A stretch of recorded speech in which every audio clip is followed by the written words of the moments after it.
In the mountains of Iran, a veteran and his loyal dog walked into a mission that should have killed them both. Before dawn broke, they discovered the truth. The enemy had been watching them long before the first shot was fired. When the tanks roared through the pass, every life in the platoon depended on one impossible task, one only a dog could do. Atlas ran beneath a moving tank, marked the buried charges, and vanished into the blast that shattered the mountain. As smoke swallowed the world, Caleb raced through falling rock and gunfire, refusing to leave the dog who had saved them all. What they uncovered afterward, about the intel, the drone, and the strange warnings only Atlas sensed, changed everything. Before we begin, where in the story do you think the true miracle happened? Like the video, comment your guess, and subscribe for more stories that heal. The mountains of northern Iran loomed like ancient scars against a muted dawn, their ridgelines carved by centuries of wind and war. Frost clung to the sandbags stacked outside the Marine Forward Operating Base, turning the entire perimeter into a blur of beige and pale silver. Staff Sergeant Caleb Rowan, a 35-year-old Marine with the build of a man carved from the same rock as the mountains themselves, tightened the strap of his Marpat desert plate carrier and exhaled slowly. He was tall, 6'1", with broad shoulders and a frame hardened by years of deployments. His dark brown hair, cut short to regulation, showed threads of silver above his temples, a subtle mark of experience bought in hard places. His skin carried the permanent bronze of desert sun, while the faint scruff along his jaw gave him the look of someone who never fully left the field, even when he slept. His eyes, blue-gray and steady, roamed the base like they were built to read danger in places others saw only stillness. Beside him, Atlas, his 4-year-old German shepherd, paced with an agitation Caleb rarely saw. The dog's sable coat, black and gray with a bright chest patch, rippled over muscles built for explosive speed. Atlas's ears stood rigid, eyes tracking shadows that had no business moving at dawn. He wasn't whining, but his quiet, rhythmic huffs carried warning like a heartbeat quickening before a storm. As a combat K9 trained in mine detection, early threat response, and battlefield movement, Atlas usually radiated control. This morning, however, he seemed carved from pure electricity. Caleb crouched, resting a calloused hand on the dog's harness. "Easy, boy," he murmured, though unease curled low in his gut. Atlas didn't respond with the usual eager tail flick. Instead, the dog stared toward the mountains as if expecting something, or someone, to emerge from the gray light. A voice broke through the cold air. "Rowan, Hale wants the whole anti-armor team in briefing in 5. Lieutenant Mason Hale, their platoon commander, was a man built for command even before he wore rank. Hale was 37 with a tall, squared frame and a presence that filled a room without raising his voice. His dark blonde hair was cropped tight, his face angular with a calm intensity that gave younger Marines the sense that he'd already predicted every bad outcome and accepted them long before anyone else noticed danger. Hale valued input, but rarely hesitated. That decisiveness had earned him both respect and the unshakable loyalty of men like Caleb. Caleb clipped Atlas's leash and headed for the command tent. Canvas walls trembled against the wind as he stepped inside. Hale stood over the map table with Sergeant Quinn Mercer, their lean, hawk-eyed javelin gunner, whose long limbs and knife-sharp features seemed built for mountains. Mercer wore perpetual exhaustion beneath his eyes, the kind earned from too many nights replaying the faces of Marines he couldn't save. Yet he carried his weapon systems with an almost reverent precision. Further inside, Corpsman Tyler Briggs rummaged through his medical pack. Briggs was 29, compact and wiry, with sandy hair that stuck up like it refused to follow regulations. His easy humor often masked the emotional toll of patching wounded Marines. But today, even he seemed subdued. Hale gestured everyone closer. Intel confirms an armored column. 8 to 10 tanks, plus APC support, moving toward Havarad Valley, he said, tapping the map. If they get through, the town behind it is done. No civilian evacuation window. We are the window. Caleb studied the contour lines. The valley was narrow, bordered by cliffs that could work for them, if they moved fast enough. Atlas pressed against his leg, tail stiff, ears pitched forward in pure tension. Hale noticed. "Rowan," Hale said, eyes narrowing slightly. "Atlas good?" Caleb hesitated. He didn't like admitting uncertainty, but lying never helped. "He's unsettled. Been like this since last night." Briggs glanced up. "Unsettled like bad chow unsettled, or unsettled like we're all about to get biblical unsettled?" "Second one," Caleb replied. Mercer muttered, "Great, always wanted prophecy from a dog before a tank fight." But Hale didn't mock. He respected Atlas's instincts. "We move based on intel," Hale said quietly, "but we stay alive based on what we observe. Keep him close and update me if it gets worse." Caleb gave a curt nod. He trusted Hale, and Hale trusted him. The briefing wrapped quickly. The operation window was tight, and the Marines began prepping gear. Caleb slung his M4A1 and checked the weathered military watch on his wrist. Once his father's. The scratched face and faded strap were reminders of a man who believed that no Marine survived on strength alone. They survived on awareness. As the platoon formed up, the wind shifted sharply. Atlas froze, staring toward the northern ridgeline. A low growl vibrated through his chest. A sudden gust rolled down the mountains, carrying with it the faint metallic tang of engine fumes. Not diesel. Caleb knew that smell from half a world of conflicts. But something else. Something heavier. Atlas's hackles rose. He stepped forward, teeth bared at the unseen presence beyond the rocks. Caleb wasn't the type to believe in omens. But in that moment, watching his dog fixate on a patch of empty horizon with the intensity of an animal sensing a shift in the universe, he felt a prickling along his spine. An instinct older than logic whispering that the battle ahead would not be like the others. Something was coming. Something that watched them first. Atlas barked once, a sharp, warning sound that cut through morning silence like a shot. Hale turned at the noise. "Rowan." "Yeah," Caleb replied, voice low. "He sees something." "Anything on the ground?" "Nothing. Visible." "Then we stay sharp." Atlas didn't stop staring until the convoy engine started, drowning the quiet with mechanical rumble. Caleb clipped the dog to the vehicle's interior rail, though he kept Atlas close enough to sense his agitation. The Marine vehicles rolled out of the wire, headed across the barren slopes where dust swirled like ghosts under the rising sun. The landscape was a mixture of jagged cliffs and pale earth, the kind that gave cover to men who wanted to disappear. Caleb scanned the horizon constantly, stopping only when Atlas pressed his head against his knee, something he never did during transport. The gesture wasn't fear. It was communication. Atlas wanted him to stay alert. The convoy traveled in tactical dispersion, winding along a ridgeline that overlooked the valley. The wind carried more than dust. It carried a silence that felt too heavy, as if the mountains themselves were holding their breath. Halfway through the ascent, Briggs leaned in from a neighboring vehicle.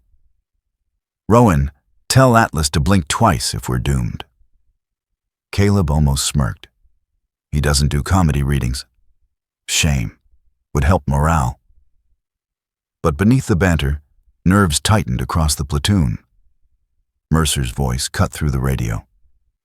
"Hale, recommend short halt. I want a visual on that eastern pass." The platoon slowed. Caleb stepped out with Atlas, boots crunching against gravel.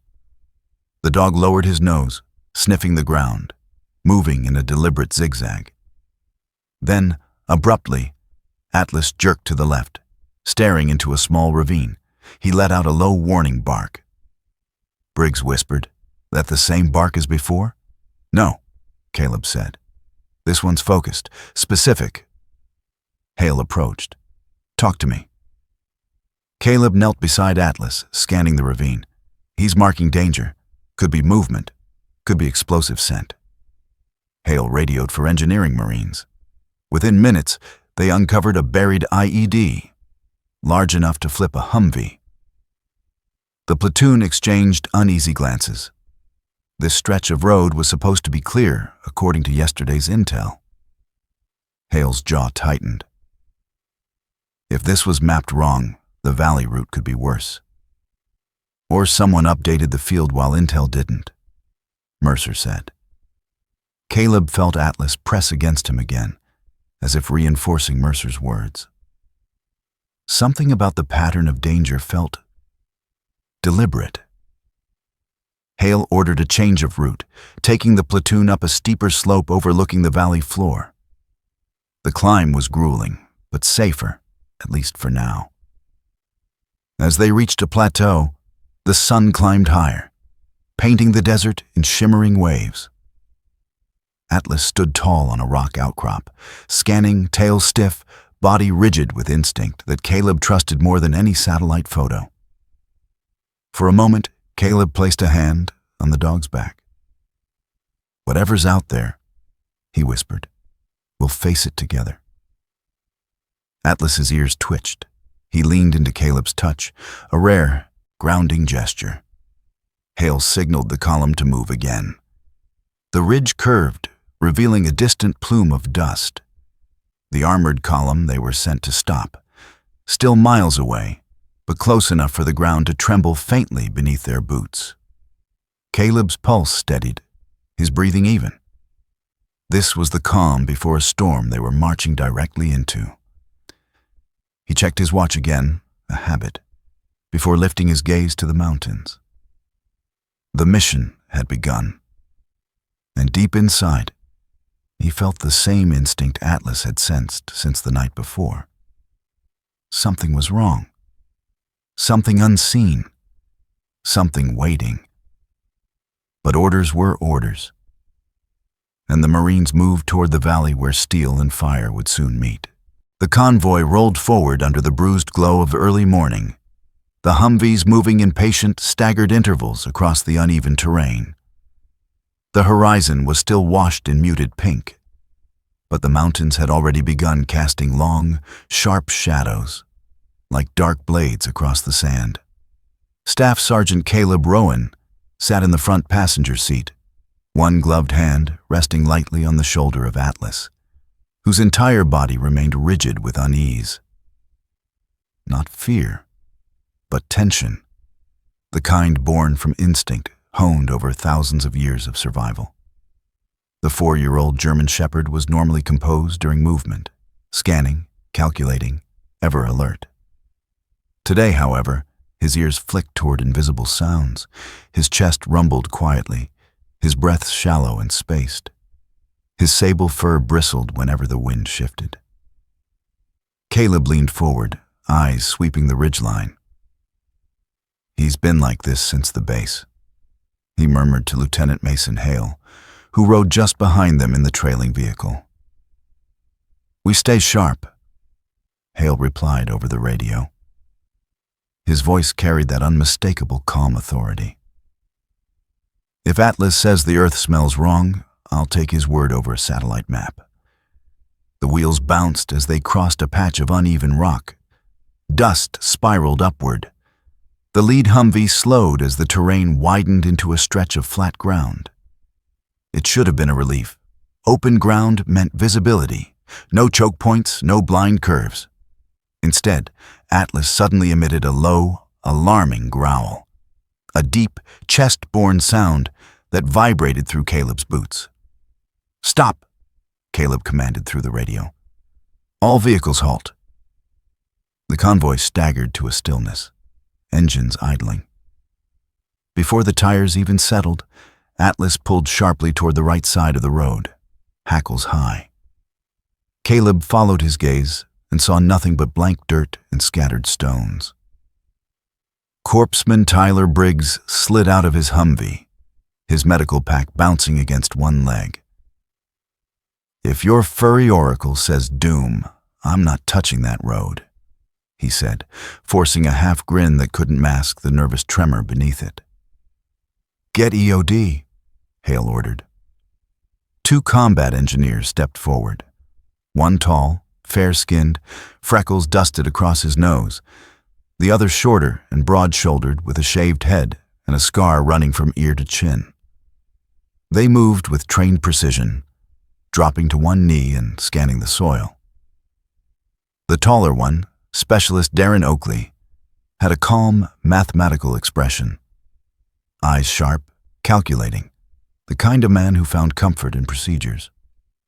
The shorter one, Corporal Luis Prado, had a more volatile air, jaw clenched, breathing shallow as if each step was a test against his own memories. Caleb didn't know his full story, but he had heard murmurs. Prado had survived an IED blast in Afghanistan that had taken two of his closest friends. Since then, his relationship with explosives hovered between respect and trauma. Oakley took the lead. He brushed the sand lightly with a gloved hand, then froze. "Sir," he called out, voice low but steady. "We've got a problem." Within minutes, they uncovered the truth. A cluster of IEDs wired in a chain, meant to detonate under the first and third vehicle. They were hidden with a precision that spoke not only of experience, but intent. The map said this road was safe. The reality said otherwise. Hale's expression hardened. This wasn't here yesterday. The path was surveyed. Oakley nodded grimly. Someone either updated the field overnight or knew you were coming. A quiet chill slid beneath Caleb's ribs. The intel missed this. Or something changed after we left. Atlas stood beside the unearthed device, posture stiff, staring at a narrow path leading deeper into the mountains, tail held low. Caleb placed a hand on the dog's back. Whatever's out there, he feels it. Hale stepped up beside him, and so should we. With the road compromised, Hale gave the order to reroute. The platoon shifted its formation to ascend a steeper, narrower slope, a ridge that overlooked the valley. It was a harder path, demanding more fuel and more focus, but it was untouched, safer. Or so the map suggested. As the vehicles began climbing, the environment changed. The winds stronger, the earth looser, the drop-off steeper. The valley below grew smaller, but the sense of exposure grew larger. Caleb checked Atlas repeatedly, watching him read the landscape like a book written in scents and vibrations. The dog's ears turned toward the same point on the horizon several times, toward the distant mountains that concealed the armored column they were moving to intercept. Mercer, their javelin gunner, walked beside the Humvee for a stretch, scanning the terrain with his sharp, tired eyes. His lanky silhouette contrasted against the cliffs, and even from a distance, Caleb could tell the man was chewing through calculations. The arc of attack, lines of fire, the angles the tanks might approach from. Briggs climbed up beside Caleb on the vehicle frame. "You think Intel screwed us?" he asked quietly. Caleb shook his head. "I don't know. But if this was a trap, we'd already be dead." "Comforting," Briggs muttered. Caleb gave him a flat look. "That was the dry humor part. You're supposed to laugh." Briggs snorted softly. I'll schedule my laughter for after we don't explode. Caleb almost smiled. Almost. The higher the convoy climbed, the more the air seemed to vibrate with pressure. Atlas's behavior didn't improve. He kept glancing over his shoulder into the empty valley, as if expecting it to rise up and swallow them whole. His breathing was tight and quick, like he was bracing for a sound only he could hear. As they reached a narrow bend, Atlas suddenly stood tall on the Humvee's floorboard, eyes locked on the ridgeline above them. His entire body froze, not trembling, not bracing, but pointing, like a living compass, struck by an unseen magnetic force. Then he whined, a soft, eerie sound Caleb had only heard twice before. Once in Afghanistan, seconds before a mortar hit, and once in Syria before a sniper round struck the ground inches from his boot. That sound wasn't fear. It was premonition. Caleb felt his pulse skip. Without thinking, he touched the dog's shoulder. "What is it?" Atlas didn't blink, didn't breathe, didn't move. He stared at the cliffs as if something there stared back. A shadow passed over the ridge, not a shape, not a figure, but a brief dimming of light, like something massive had shifted. Caleb blinked, and the shadow was gone. The cliff remained empty, but the unease stayed. Atlas exhaled in a shudder. Something was wrong, something that hadn't yet revealed itself, and that wrongness pressed into the Marines with a weight they could not name. Hale heard the dogs whine and peered upward.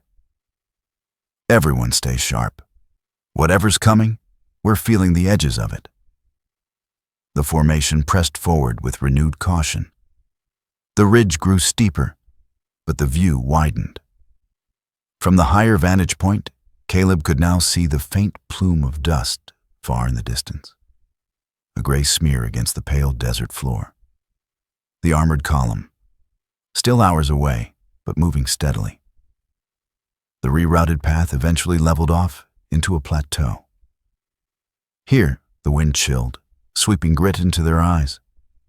The Marines paused to rest, refuel, and review positions. Atlas stepped onto a rock, scanning the valley below, tail rigid. His chest rose and fell quickly, but not from exertion. Anticipation tightened him like a coiled spring. Hale approached Caleb quietly. "Your dog's telling us something big." "I know," Caleb said. "You think it's the tanks?" "No," Caleb replied. "He's not looking at the column. He's looking at everything around it." He paused, like he's waiting for the land itself to move. Hale studied the dog, brows furrowed. "Stay ready. Our timeline hasn't changed, and the column will hit the valley by afternoon." The Marines remounted. Engines roared to life, echoing across the cliffs. As the convoy resumed its climb, Caleb checked his father's old watch, its scratched face glinting in the light. The hands ticked steadily, indifferent to tension, indifferent to fear. He slipped his hand to Atlas's harness. "We'll handle it," he whispered. The valley below trembled faintly, not from the tanks, not yet, but from the subtle echo of distant engines. The battle was drawing near, and overhead, the hawks circling the cliffs took sudden flight, scattering into the sky as if pushed by an invisible force.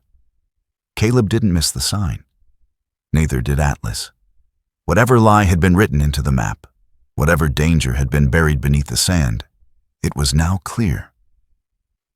The land itself was warning them, and they had no choice but to keep moving straight toward it. Night did not fall gently across the Iranian mountains. It sank like a curtain of ink, swallowing color, warmth, and certainty in a single sweep. The temperature dropped sharply, the cold drilling into the Marines' bones as they formed a defensive line along the jagged ridge. The moon was thin, barely a sliver, but the stars cut through the darkness like scattered shards of ice. Staff Sergeant Caleb Rowan crouched behind a natural rock outcrop, his eyes locked onto the valley through the glowing lens of a thermal scope. Beside him, Atlas, the 4-year-old German shepherd whose sable coat blended with the night, shifted his weight in small, tense movements. The dog's chest rose and fell quickly, his breath misting through the cold air in short, focused bursts. His amber-brown eyes were trained not on the valley below, but on something beyond it, something hidden among the mountains. The first faint heat signatures appeared on Caleb's scope, blobs of red, yellow, and white floating in the darkness like molten phantoms. "Contact," Caleb said softly. "They're coming." Lieutenant Mason Hale moved up from behind, his silhouette tall and squared even under the starlit gloom. Hale's expression was carved from stone, calm, calculating, a man built for command when others faltered. He studied the heat signatures through his binoculars. "Main battle tanks, at least 8, he said. APCs behind them, and trucks, troop transports. They're moving in a tight formation." Sergeant Quinn Mercer, the platoon's lanky, sharp-eyed javelin gunner, knelt beside them. His narrow face was partially obscured by the dark scarf wrapped around his neck, but his eyes gleamed with a mixture of fatigue and lethal intent. "Perfect range for the first shot," he muttered, quietly cracking his knuckles. Behind them, Corpsman Tyler Briggs sorted medical gear, face pale in the cold. Even his usual humor was muted tonight. "Just letting you know," Briggs whispered. "I hate tanks." Caleb's attention snapped upward when Atlas suddenly stopped breathing for a moment. A silent freeze, like a predator scenting wind. The dog's ears flicked sharply toward the opposite cliff. Caleb lifted his binoculars, scanning the jagged silhouette of the facing ridge. At first, he saw nothing but rock and darkness. Then, movement, subtle, deliberate. Hale stiffened. Snipers. Caleb zoomed in. 2 figures lay prone on a concealed shelf of rock, rifles pointed toward their direction. Farther back, barely visible, a third silhouette, a spotter, wearing a dark keffiyeh wrapped around his lower face, hunched over a thermal scope. Whoever he was, he moved with practiced calm. His posture was coiled precision, like a man who had hunted soldiers for years. The spotter raised one hand, making a signal to someone behind him. Caleb gritted his teeth. "They know we're here. They were waiting." Hale exhaled slowly. "Adjust positions. Rowan, shift, Atlas to the command pit. I need him as our early movement indicator." Caleb nodded, though his gut twisted. He guided Atlas to the shallow command dugout, a makeshift shelter formed by stacked sandbags, half a destroyed storage crate, and a communications array. Atlas resisted for a moment, eyes fixed stubbornly on the opposing cliff. "Stay," Caleb whispered. "I need you alive." The dog finally lowered himself into the space, but his tail remained stiff, his gaze unblinking as he tracked unseen danger. The platoon split into 3 elements, according to Hale's plan. Mercer took the javelin team to a vantage point slightly ahead, his tall, lean form moving with surprising silence. His gunner assistant, Private Jonas Reeve, a young man barely 20 with a buzz cut, freckled cheeks, and a nervous energy that made him bounce on his heels, followed behind. Reeve was new, still adjusting to war's rhythm, but he watched Mercer with the awe of a rookie standing beside a legend. "Relax," Mercer murmured without looking back. "Just hand me the tube, kid." Reeve nodded so quickly his helmet bobbed. "Yes, Sergeant." Meanwhile, Hale positioned the rifle team along the ridge, their scopes glinting as they settled into hidden positions. The third group, Caleb's, provided close-range support and overwatch, ready to shift to whichever flank buckled first. The air vibrated with quiet tension. Engines from the armored column rumbled through the valley like the growl of something ancient waking from sleep. Hook placed at 2 to 3 of the chapter. Atlas suddenly rose inside the command pit, body rigid. He stared not at the valley nor at the snipers, but at the darkness behind them, toward the ridge they had climbed earlier. His eyes widened, pupils dilating. A soft whine escaped him, not fearful but urgent. Caleb turned sharply, heart pounding. "What is it?" Atlas stepped forward, head lowered, ears pinned back, not toward the enemy, but toward something behind their lines. Caleb grabbed his thermal scope and scanned the slope. A faint heat signal flickered for the briefest moment. Then another. Small, moving, too small to be vehicles, but too large and deliberate to be wildlife. Someone, or several someones, were approaching from behind. For a breath, the world constricted. Were they being flanked? Were scouts or saboteurs already inside the perimeter? But when Caleb looked again, the heat signatures vanished, gone without a trace. Hale caught the tension. "Report," he ordered. Caleb hesitated. "Movement behind us. Brief visual. Couldn't confirm. Atlas sensed it first." Hale didn't question it. "Double rear security. Something's off tonight." Caleb felt Atlas press against his leg, the dog's heartbeat quick and strong. Whatever this was, it wasn't just enemy maneuvering. It was as if the valley itself was shifting around them, obscuring threats in its silence. The armored column moved closer. Their thermal silhouettes grew distinct, massive shapes of heat, radiating power and menace. Mercer steadied the Javelin's CLU, the screen illuminating his angular features. Reeve handed him the launch tube with trembling hands. "Steady," Mercer whispered. "This is just a big, angry metal box." Reeve huffed out a weak laugh. "A metal box with a cannon." "Details," Mercer said. Across the ridge, the American sniper team adjusted their scopes, honing in on the enemy spotter. The opposing sharpshooter shifted slightly, revealing more of his face. He had deep-set eyes, long black eyebrows, and a narrow scar running from the bottom of his right ear to the corner of his jaw. A man hardened by conflict, shaped by necessity, not ideology.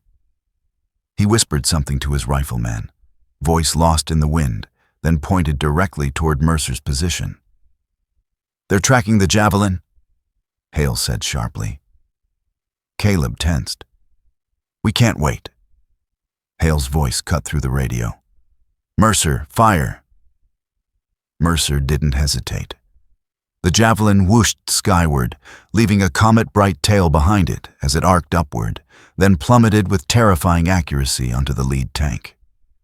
The explosion ripped through the valley like thunder. Flames burst upward, lighting the night in violent orange. Shock waves bounced off the cliffs. The valley erupted. "Hit confirmed," Mercer shouted. But the triumph was short-lived. The enemy forces scrambled. Sensors flickered on other tanks. Their turrets began to turn. The enemy snipers fired tracer rounds across the ridge, streaks of red slicing through the night. Caleb crouched beside Atlas. The dog's muscles were tight, his body coiled like a spring ready to unleash. "Stay with me," Caleb whispered. "This is just the beginning." Below them, the valley had become a furnace of steel and fire. The first shot had been fired. The battle for the mountain had begun.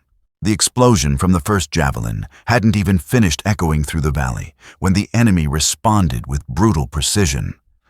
The surviving tanks roared to life, their engines growling like metal beasts awakened from slumber. Their turrets swiveled with terrifying purpose, each movement deliberate and cold. The air itself seemed to tighten around the Marines on the ridge. Staff Sergeant Caleb Rowan pressed his shoulder against a jagged rock, breathing through the dust-laden air. His eyes burned, but his focus didn't waver. Atlas, the 4-year-old German shepherd whose sable fur now glistened with flecks of dust and debris, crouched low beside him. The dog's ears flattened, his amber-brown eyes tracking the erratic dance of enemy muzzle flashes below. "Brace!" Lieutenant Mason Hale shouted from farther down the ridge. His tall, squared silhouette was illuminated by the flashes of artillery bursts, making him look like a statue carved from the night itself.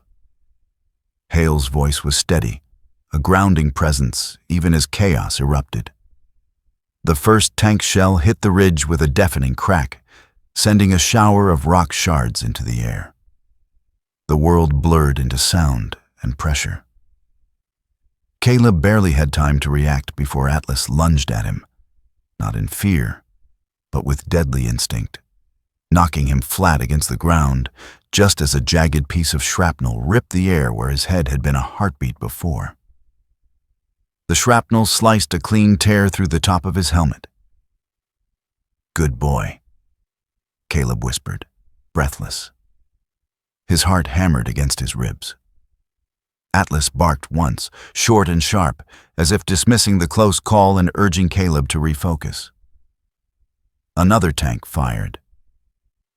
The explosion was closer this time, violent enough that the ground beneath them trembled like the bones of the mountain might crack open.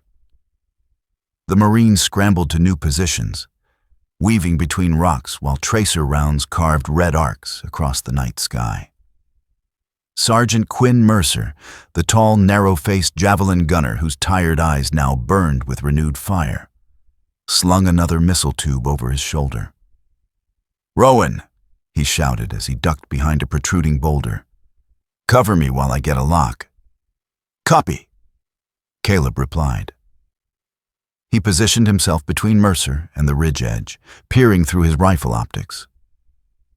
The enemy snipers on the opposite cliff were still active, their flashes pinpointed by Caleb's scope. Every few seconds, a round pinged off a rock dangerously close to Mercer's position. Hale had the sniper team shift focus to suppress the enemy spotter. Their shots echoed in tight, rhythmic pulses. The battle became an orchestra of steel, tank cannons, rifle cracks, machine gun bursts, and the booming echo of explosions bouncing between cliffs. Corpsman Tyler Briggs, compact and wiry, dashed between the Marines with his medical pack bouncing against his back. His sandy hair was plastered to his forehead with sweat, and his normally joking expression was replaced with hardened focus. He knelt beside a wounded rifleman, Private Santos, a stocky 19-year-old with a baby face and wide brown eyes, who was struggling to breathe beneath a pile of displaced rocks. "I've got you," Briggs said, voice trembling with effort but never with fear. "Stay with me." He threw himself into the task, digging through rubble with bare hands until blood seeped beneath his fingernails. When he freed Santos's upper body, the young Marine gasped, clutching Briggs's sleeve. "Thank you. Don't thank me until we're home," Briggs muttered, forcing a quick grin before carrying the Marine to temporary cover. Caleb scanned the sky to reassess enemy movement, and that was when he saw it. A small, hovering object drifting above the valley floor, its red indicator light blinking faintly. It wasn't military grade. It wasn't sleek. It was boxy, almost improvised looking. But its purpose was unmistakable. A UAV. A cheap, commercial drone. "Are you kidding me?" Caleb growled. Through his scope, he watched it dip and tilt, its camera likely feeding coordinates directly to the tank crews. No wonder their shots were landing dangerously close. Each round was being corrected in real time. "Hale!" Caleb shouted over the radio. "They've got a drone spotting us, east of the lead tank. Homemade rig. They're using it for IR correction." Hale's reply was immediate. "Identify and neutralize." Caleb braced his rifle against a rock, exhaled, and squeezed the trigger. The first shot missed. The second didn't. The drone jutted sharply, then spiraled downward like a wounded bird before smashing into the desert floor below. For several seconds afterward, the tank shots became erratic, missing the ridge entirely. A lifeline bought by a single bullet. Re-hook at 2-3 of chapter. But even as relief washed over the Marines, Atlas suddenly stiffened again, so abruptly that Caleb felt the hair on his own arms rise. The dog's head turned sharply, not toward the valley, not toward the snipers, but toward a narrow crevice behind the American lines. His growl was deeper this time, not a warning, but an alarm. Caleb whipped his scope toward the direction Atlas indicated. At first, he saw only darkness, the jagged shadow of stone cutting into the ridge. Then he spotted it, a flicker of movement, like a silhouette melting into the rocks. Human-sized, silent, watching. Caleb's breath caught in his throat. Was someone climbing up the rear face of the ridge? A scout? A saboteur? Someone using the chaos to slip behind them? But when he blinked, the figure vanished, leaving only the empty night. Hale rushed up behind him. "Rowan, talk to me." "Atlas sees something," Caleb said. "Something behind us. I saw movement for a second." Hale's expression tightened. "Rear security, double your sectors." The Marines shifted instantly, forming an outer ring. The air thickened with new tension.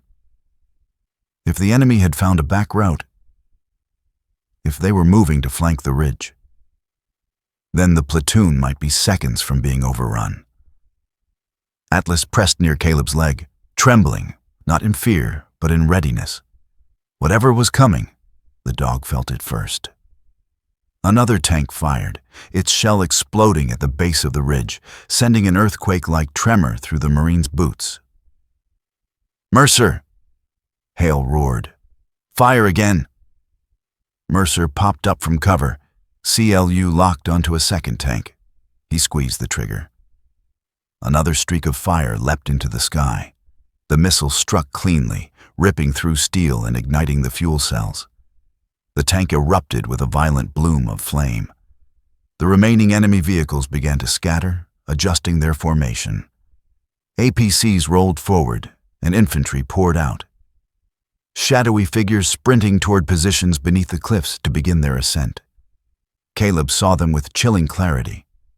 Rifles slung, rocket tubes on their backs, moving like dark waves ready to crash against the ridge. "This is going to turn ugly," Briggs said breathlessly as he returned from tending Santos. Caleb chambered another round. "It already has."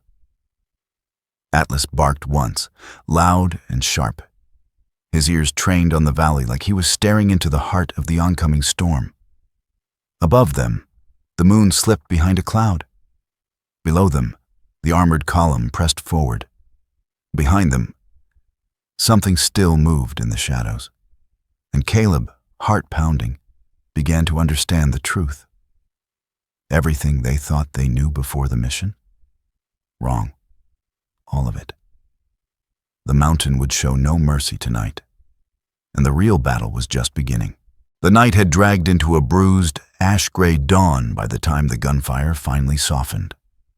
Smoke wafted across the upper ridges like tired ghosts, and the scent of burning steel clung to the wind. The Marines held their positions, battered and scraped, with their ammunition dwindling, especially the anti-armor rounds. Staff Sergeant Caleb Rowan crouched behind a splintered rock shelf, sweat and dust streaking his sun-bronzed skin. His blue-gray eyes were bloodshot, but sharp. Beside him, Atlas, the 4-year-old German shepherd with sable fur stained by soot, stood with one paw lifted, a sign of exhaustion. But his gaze still darted from shadow to shadow, as if danger lingered in every ripple of the wind. Lieutenant Mason Hale approached, tall frame stiffened by fatigue, but not slowed by it. His angular features were more severe under the harsh dawn light, and a streak of dried blood ran down his left sleeve from a graze wound he'd received protecting one of the younger Marines. His voice crackled through the comms a moment later, grim and tight. "All teams, stand by. Command has new intel." The radio hissed. A distant voice spoke with urgency. "Be advised. A second armored column has broken through Sector Delta. Estimated ETA to Havarad Pass, 90 minutes. If they reach the pass, the town is lost." Caleb's stomach tightened. 90 minutes was nothing on open terrain. Worse, artillery and air support were delayed. Satellite alignment issues, grid conflicts, delays stacking on delays. No help was coming in time. Another radio transmission followed. "Your platoon must delay the second column. Minimum hold time, 15 to 20 minutes. Hale exhaled once, heavily. "They're asking us to throw ourselves at a mountain of steel with a handful of ammo." "We've done stupid things before," Caleb replied dryly, though his voice carried a seriousness that cut through the dust-filled air. Hale clapped a hand on his shoulder. "Not this stupid." Caleb didn't argue. He didn't need to. Their orders were clear. Atlas tugged suddenly at Caleb's vest, growling, and pulled him toward a ravine where a battered supply truck lay overturned, half its side crushed by earlier shelling. The vehicle's metal frame was charred black, but the interior compartment remained mostly intact. "What is it, boy?" Caleb asked. Atlas sniffed around the mangled doorway, pressing his nose against a bent panel. Caleb pried it open, and the scent of explosives hit him instantly. Inside were unopened crates labeled C4, along with coils of DT cord and several seismic trigger sensors, the kind used to activate charges when heavy vehicles passed over a specific point. Caleb recognized the gear immediately. The combat engineers must have intended to set a demolition trap earlier, but never had the chance. Mercer, the tall and wiry javelin gunner, whose exhaustion carved shadows beneath his eyes, limped over. "Are we seriously still finding Christmas presents at dawn?" Briggs, the compact corpsman whose sandy hair was matted with sweat, muttered, "If it blows up, I'm blaming Rowan." Caleb ignored them, his mind racing. They were going to collapse the pass, make it impassable. But they didn't get to place the charges. Hale joined them. "Rowan, talk." Caleb took a breath. "We put C4 under the rock shelf at the narrowest choke point of the pass. Use the seismic sensors as remote detonators. But the charges need precise placement, less than a foot off, and it only damages the road instead of blocking it." He ruffled Atlas's neck. "He'll mark the correct undercarriage point when the lead tank passes over." Hale stared at him. "You're proposing sending Atlas under a tank. Only when it's moving slow, terrain there forces them down to 3 or 4 kilometers an hour. He won't be carrying explosives, just the laser locator on his harness." Mercer let out a long whistle through cracked lips. "Bold is one word. Insane is another," Briggs added. But Caleb's face remained unreadable, carved from something harder than stone. He checked Atlas's harness, still intact though dust-coated, and fastened the small laser marking device to its rail. The dog looked up at him, tail low but steady, as if sensing the weight of what was being asked, yet showing no hesitation. Hale pulled Caleb aside for a moment. "You sure about this?" "No," Caleb answered truthfully, "but it might be the only way." As Caleb prepared the charges, Atlas suddenly paused, staring at Caleb with an intensity that made his breath still. The dog's eyes, normally alert, confident, sharp, softened in a way that felt almost human. He nudged Caleb's hand once, twice, then pressed his forehead into Caleb's palm, lingering longer than usual. Caleb froze. He had seen Atlas show trust, loyalty, even stubborn affection. But this was different. It was as if Atlas sensed more than just danger, as if he foresaw distance, separation, or sacrifice. Caleb swallowed hard, chest tightening in a way no explosion had ever managed. "Not today," he whispered, more to himself than the dog. "You're coming back with me." Atlas held his gaze, then stepped back, resolve settling over him like armor. The moment passed, but its weight stayed, anchoring itself deep inside Caleb's chest like a silent prophecy neither of them wanted, but both understood. The Marines began assembling near the edge of the pass. The terrain formed a natural choke point, massive cliffs on either side, with a rock shelf that sloped downward into the narrow corridor.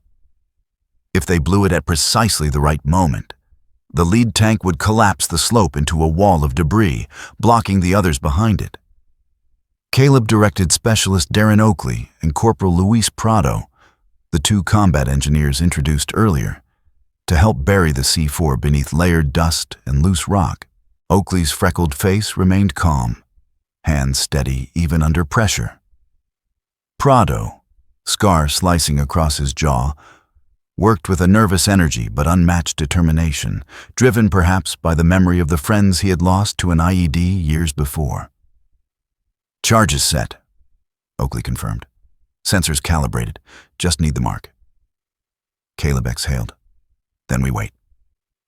Minutes later, the ground began to hum. A deep, resonant vibration rolled through the air. Dust drifted from the cliff edges like falling ash. The second armored column was approaching. Tanks emerged slowly into view, a dark procession of steel beasts grinding across the valley floor. Their engines emitted a throaty growl, echoing against the cliffs like the roar of something ancient. The lead tank dipped as it reached the mouth of the pass, forced by the uneven terrain to slow to a crawl. "It's now," Hale whispered. Caleb dropped to one knee. "Atlas." The dog stepped forward, muscles coiled like a compressed spring. Caleb pressed his forehead gently against the dog's brow, a ritual he had never admitted meant something to him. "Go," he said. Atlas launched into motion, weaving through debris, slipping across loose dirt with fluid speed. He darted toward the pass, keeping low, navigating shadows like he was born for this one single moment.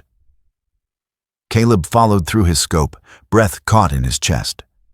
The lead tank rattled slowly forward. Atlas drew nearer. When the massive steel undercarriage loomed above him, Atlas slipped underneath, positioning himself at the critical point where the layered C4 sat beneath the ground. The laser marker blinked a sharp red dot on Caleb's receiver. "Target marked," Caleb whispered. "We have the spot." Hale held his breath. "Do it, Rowan." Caleb pressed the detonator. The world erupted. A violent blast tore through the pass, sending a plume of earth and steel upward. The ground heaved beneath their boots. The tank's treads blew apart, and the vehicle pitched sideways, collapsing across the choke point. A chain reaction followed as rocks from the unstable cliffside crashed down, forming a barricade of debris. "Pass is blocked," Mercer shouted over the thunderous echo. The remaining tanks screeched to a halt, formation broken. Caleb dropped the detonator and sprinted. "Atlas!" The dust was thick, choking, blinding. Caleb stumbled, heart pounding so hard it shook his ribs. "Atlas!" he shouted again, voice cracking. A shape emerged through the haze. Atlas, limping, covered in dust, ears flattened but alive, dragged himself forward. Caleb ran to him, dropped to his knees, and pulled the dog close. Atlas whimpered softly but lifted his head, licking Caleb's chin once, as if apologizing for worrying him. "You did it," Caleb whispered, voice breaking. Behind them, Hale ordered the Marines to pull back. The path was blocked. The town was safe, for now. But the battle was far from over. Dawn rose like a wounded ember, a thin orange line struggling to burn through the smoke that blanketed the mountains. The air was thick with dust and the metallic tang of shrapnel. Staff Sergeant Caleb Rowan stood at the edge of the rocky outcrop, his square shoulders rigid beneath his Marpat desert combat uniform.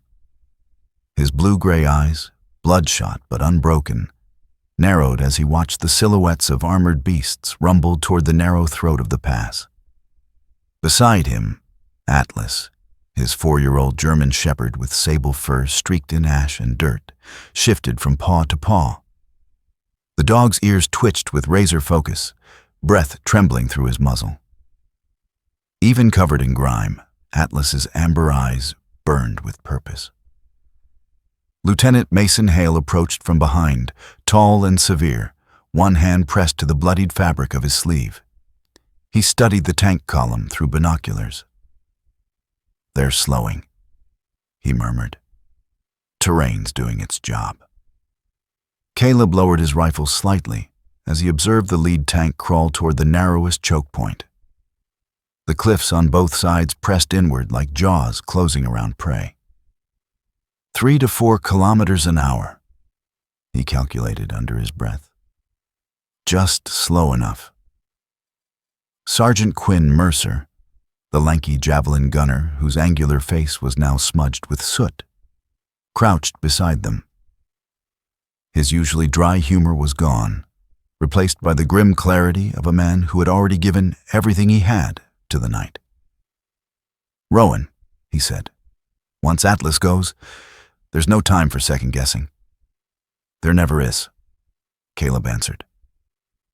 Behind them, Corpsman Tyler Briggs, wiry and flushed with fatigue, secured a makeshift aid station in a shallow trench.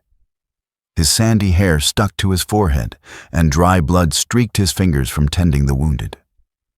"If either of you get shot doing something heroic," he called out, "at least scream loud enough so I know where to run." Caleb exhaled through his nose. "We'll keep that in mind." Atlas nudged his leg, the dog's way of saying he was ready. Caleb knelt, placing both hands on either side of the dog's head. The fur was coarse with grit, but warm beneath his palms. "This is the last run, boy," he whispered.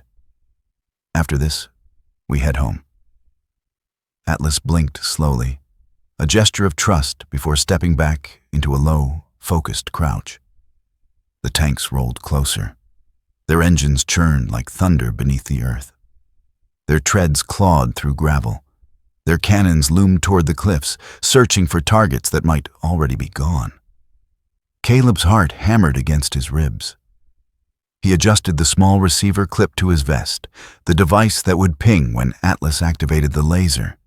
It hummed faintly, waiting. Just as Caleb rose to give the signal, Atlas did something unexpected.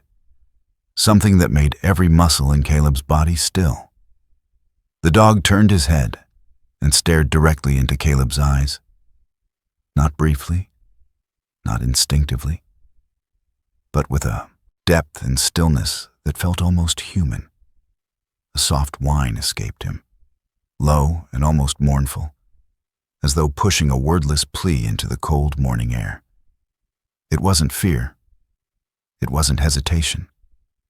It was something else. An echo of the moment they had shared earlier, a warning carved from instinct and loyalty. A moment that said, "If this is the last thing I do, let me do it well." Caleb's throat tightened. He placed a trembling hand on the dog's neck. "Not today," he whispered. "I'm coming for you."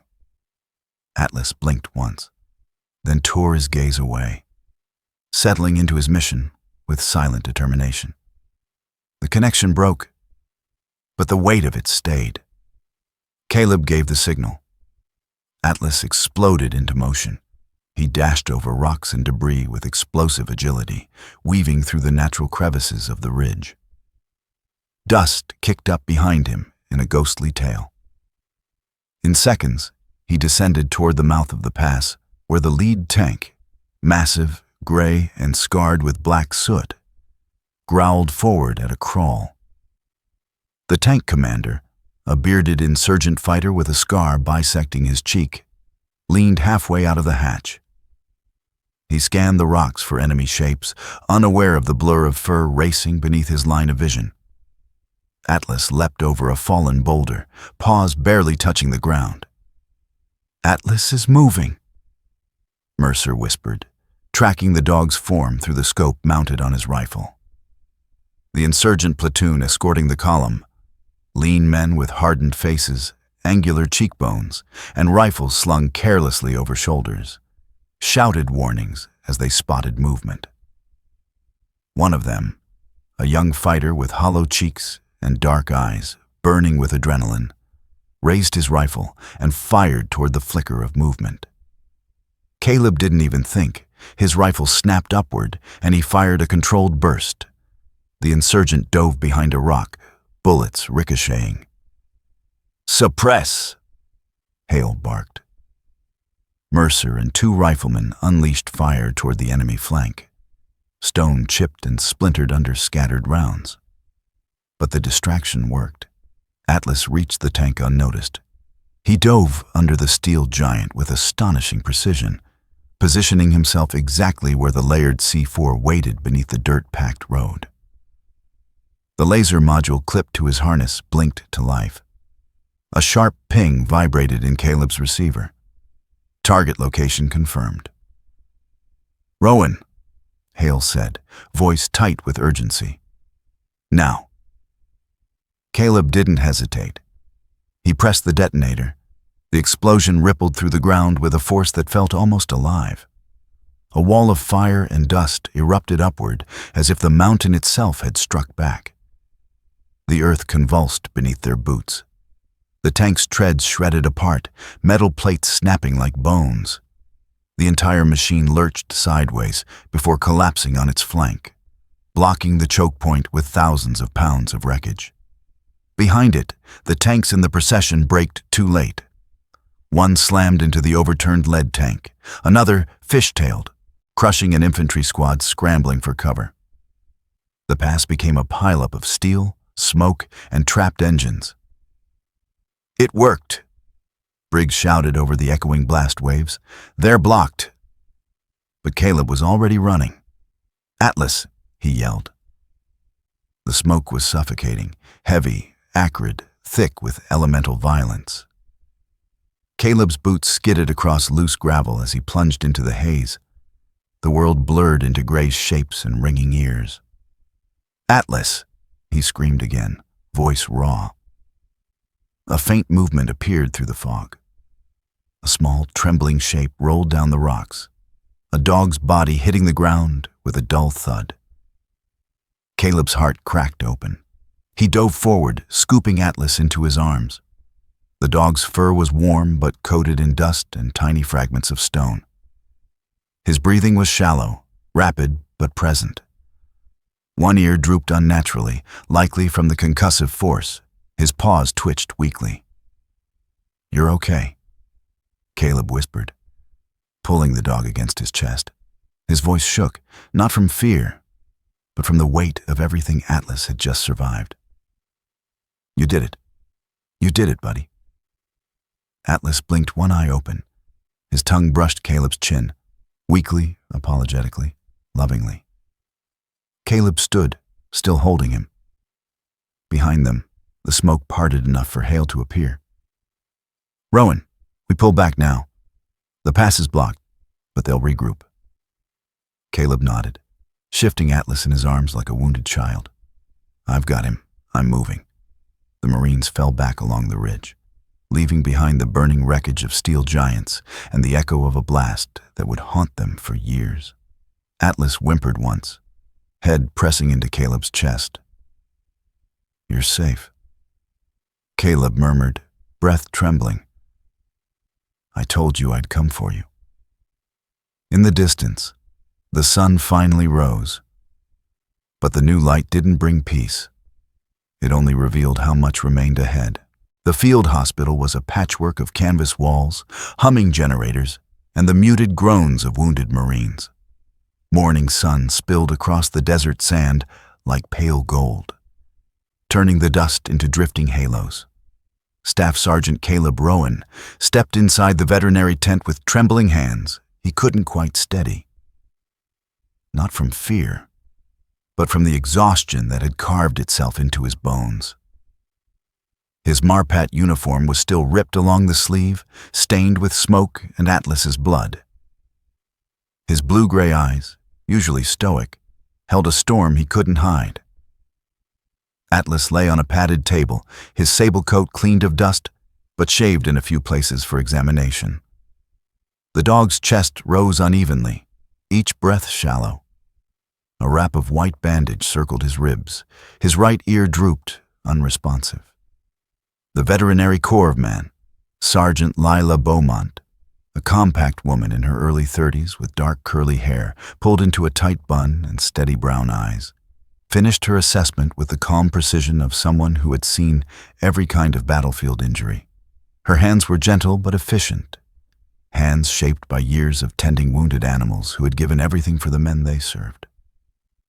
A faint scar ran along her right forearm, left by a frightened military dog years earlier. She carried it with quiet pride. "It's not as bad as you feared," Beaumont said, her voice soft but firm. "Fractured rib, soft tissue trauma, concussion, and partial hearing loss in the right ear. Might be temporary, might not." She rested a hand on Atlas's flank. "But he's a fighter. He'll heal." Caleb exhaled so hard it almost knocked him out of his stance. His hands found Atlas's muzzle. The dog nudged back weakly, pressing his cold nose into Caleb's palm. "He made it," Caleb murmured. Beaumont nodded. "He did more than make it. He saved half your platoon." Caleb swallowed. "Yeah, he always does." Outside, distant explosions still rumbled across the mountains, late-phase munitions finishing their grim work. But inside the tent, the world narrowed to a single heartbeat and a dog who had given everything he had. Debriefing. A few hours later, Caleb walked into the operations tent. The air inside was stale with coffee, sweat, and the metallic scent of sandbags. Officers sat around a collapsible table scattered with maps, imagery, and a scorched piece of drone shrapnel. Lieutenant Mason Hale, his tall frame seemingly even more rigid in the dim light, nodded when Caleb entered. The officer's shredded sleeve had been patched, but the fatigue in his eyes remained unmistakable. His composure, forged through years of combat, wavered for a moment when he saw Caleb, just enough to reveal relief. Major Grant Huxley, a broad-shouldered man in his 50s with a salt-and-pepper mustache and deep wrinkles carved from decades of deployments, led the briefing. His stern demeanor carried weight, but not unkindness. "Staff Sergeant Rowan," Huxley said, tapping a pen against the map. "Your team's actions delayed the second column long enough for artillery to reposition. Your demolition plan at the pass, your dog's involvement, resulted in a complete halt of the enemy advance. Had those tanks reached Havarad Pass?" He shook his head. "We'd be counting civilian casualties in the hundreds." Caleb remained silent, hands clasped behind his back. Huxley continued. "Atlas identified a hidden minefield that would have taken out the lead squad. He detected multiple insurgent movements before visual teams could confirm. Your unit's reporting exposed a commercial UAV being used to mislead our fire control predictions. That UAV caused the intelligence discrepancies pre-mission. That will be part of an official investigation." Caleb felt something twist in his chest. So it wasn't sabotage, just wartime improvisation, modern, cheap, deadly. Huxley flipped a page. "Your actions and Atlas's will be documented in full." His voice softened. "And you're being recommended for the Navy and Marine Corps Commendation Medal with Combat Distinguishing Device." Caleb stared at the table. Sir, I didn't do this alone. No one said you did? Huxley smiled faintly. That's why Atlas is receiving the military working dog combat citation. Caleb's breath caught. He deserves more than a ribbon. Maybe so, the major replied. But ribbons are what we have. A new assignment. When the debriefing ended, Hale stepped beside Caleb. They want you for the next rotation. Caleb frowned. Next rotation? Hale folded his arms. Canine training. Next-gen program. They want someone who's lived the reality, not just taught the theory. His voice lowered. And between you and me, Command wants you close for the intel investigation. That UAV strategy didn't happen randomly. Someone funded it. Someone coordinated. Caleb absorbed the words slowly. Atlas's whines from earlier still clung to his memory, tugging at something deeper. So, half teacher, half ghost hunter. Hale's lips twitched into something between a smirk and fatigue. Something like that. Caleb didn't argue. Serving was breathing. Teaching others to survive was the only thing that made the weight manageable. The last evening on base. By late afternoon, the desert light softened into hues of rose and ember. The storm-worn mountains stretched across the horizon like slumbering beasts. Caleb walked slowly across the sand, Atlas limping faithfully beside him. The bandage around the dog's ribs pulled tight with every step. But his head remained lifted. Stubborn pride incarnate. They stopped at a ridge overlooking the distant pass. Smoke still curled upward, a thin gray ribbon marking the place where metal and destiny collided.